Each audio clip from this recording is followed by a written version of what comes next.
পরম প্রেমময় শ্রী শ্রী ঠাকুরের হস্তলিখিত সত্যায়ন স্মরণ থেকে একটি অংশ পাঠ।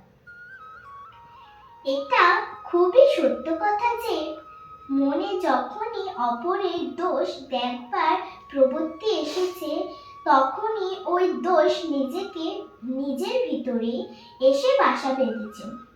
তখনই কাল বিলম্ব না করে ওই পাপ প্রবৃত্তি ভেঙে চুরে ঝাঁটিয়ে সাফ করে দিলে তবেই নিস্তার, না হলে সব নষ্ট হয়ে যাবে। তোমার নজর যদি অন্য কেবল কুই দিকে, তবে তুমি কখনোই কাউকে ভালোবাসতে পারবে না। আর যে সৎ দেখতে পারে না, সে কখনোই সৎ হয় না। তোমার মন যত নির্মল হবে, তোমার চক্ষু তত নির্মল হবে, আর জায়গাটা তোমার নিকট নির্মল হয়ে ভেসে উঠবে। তুমি যাই দেখো না কেন, অন্তরে সহিত সর্বাঙ্গে তার ভালোটুকুই দেখতে চেষ্টা করো। আর এই অভ্যাস তুমি মঞ্জাগত করে ফেলো। তোমার ভাষা যদি কুৎসা কলঙ্ক জড়িত হয়ে থাকে, অপরের সুখ্যাতি করতে না পারে, তবে যেন তো কারো প্রতি কোনো মতামত প্রকাশ না করে।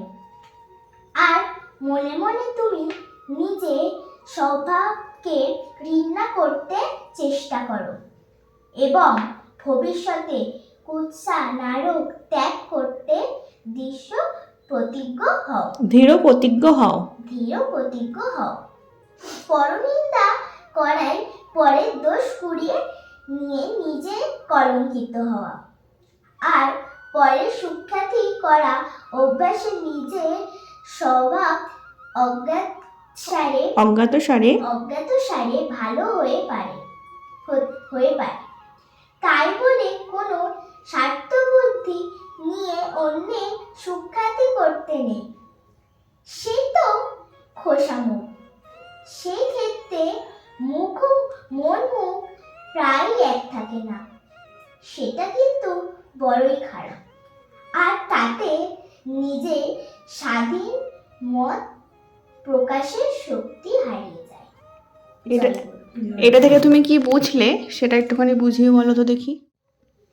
বলো, এটা পড়ে কি বুঝলে?